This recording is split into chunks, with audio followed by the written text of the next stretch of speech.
Ada namanya dosa orang syariat. Nah, lihat. Dosa orang syariat, dosa orang tarikat, dosa orang hakikat, dan dosa orang makrifat. Ya. Semua-muanya ada dosanya. Makanya jangan mengaku-ngaku makrifat. Orang makrifat pun dosa di situ. Ya. Nah, kita lihat dulu. Dosanya orang syariat itu di mana letaknya itu Jamal? Di tubuh, ngapa tubuhnya?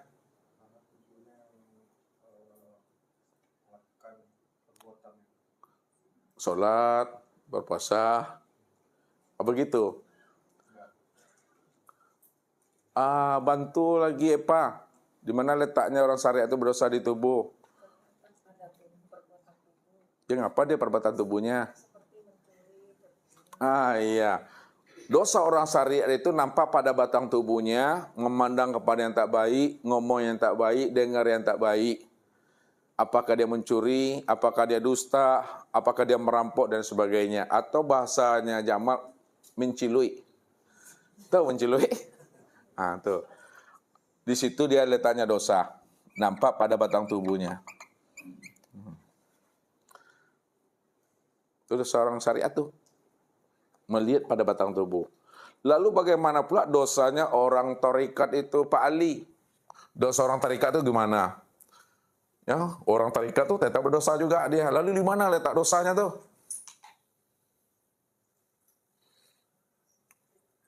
Khalifah bantu Pak Ali.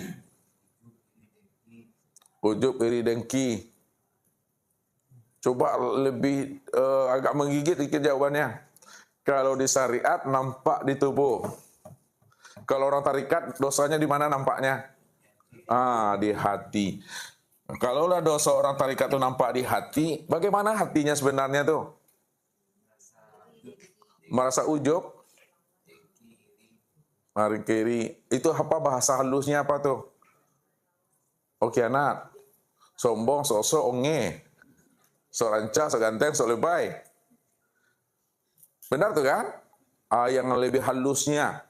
Coba gunakan bahasa yang lebih halus di situ. Sehingga dari yang halus itu muncullah ujub, ria, takbur, dengki tadi. Lalu apa dia?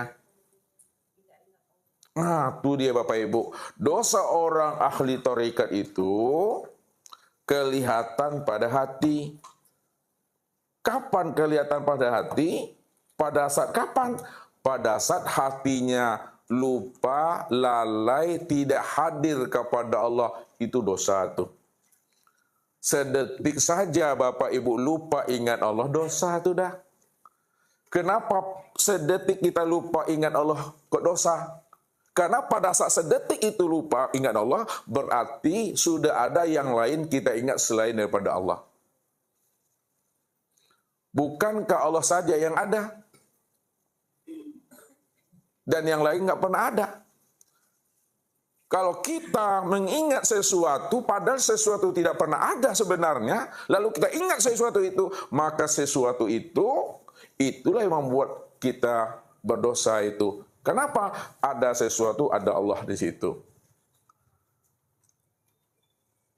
Itu dosanya. Jadi, dosanya orang tarikat, apa tadi Ibu? Jadi, dosa orang tarikat itu apabila hatinya ini alpa Ibu. Hati alpa itu hati yang tidak hadir, hati yang tidak ingat kepada Allah, hati yang tidak bersama Tuhan. Itu dosa dah sudah. Sedetik saja Bapak Ibu lupa kita ingat Allah, dosa sudah. Lalu bagaimana pula dosanya orang hakikat, dosanya orang tauhid itu di mana pula letaknya itu? Dosanya orang ahli hakikat apabila dia tidak mampu memandang Allah yang wujud dan nyata pada segala sesuatu, maka disitulah letaknya dosa. Man nazara ila say'in ma lam yarallaha bihi fahuwa batil. Siapa yang memandang kepada sesuatu lalu dia tidak mampu memandang Allah yang sudah wujud dan nyata pada sesuatu itu, fahuwa batil, itulah pandangan yang batal. Pandangan yang batal itu pandangan yang berdosa. Pandangan yang tidak memberi manfaat, faedah, dan pandangan yang tidak bernilai ibadah. Tidak mampu memandang Allah, padahal Allah itu wujud, padahal Allah itu nyata, padahal Allah itu terang. Allah itu jelas. Wujud nyata terang menjelasnya Allah itu bikulli syai'in muhit. Allah sudah meliputi segalian alam ini ya. Kalau Allah sudah meliputi sekalian alam, lalu kita tidak mampu memandang Allah yang sudah nyata pada alam. Itu pandangan berdosa orang ahli hakikat itu. Ya, nah, kelihatan pada ruhnya ini ya.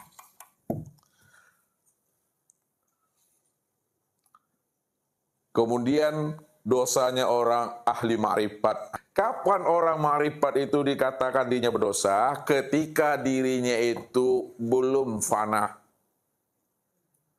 Ketika dirinya belum fana, maka disitulah dirinya itu dosa. Fana itu apa artinya? Lenyap. Ketika dirinya belum lenyap, dosa itu.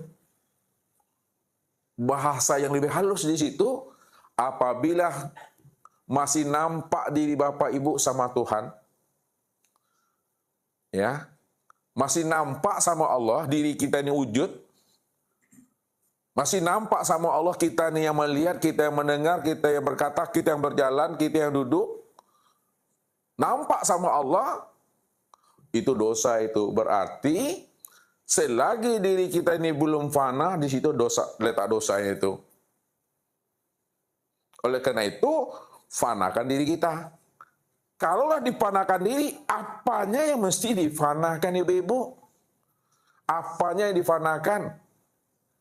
Supaya tidak berdosa. Itulah tuh wujud diri itu yang fanakan dulu.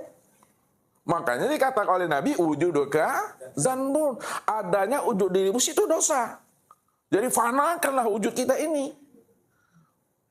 Bagaimana cara memfanakan wujud itu? Jadi caranya Bapak Ibu, ya, fanakan wujud kita ini di dalam keesaan wujud Allah. Ya Allah, yang wujudnya Engkau, ya Allah, aku ini tiada, ya Allah. Begitu dia.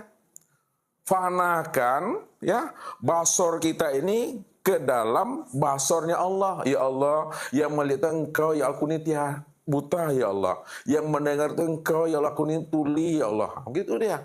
Ya Allah, yang hidup itu hanya Engkau, ya Allah, aku ini mati, ya Allah. Jadi fanakan wujud kita di dalam wujud keesaan Allah. Allah lah yang wujud semata-mata di situ. Barulah itu memahaminya. Dan fana itu semua, maka ketika itu diri kita itu tidak ada lagi dosanya.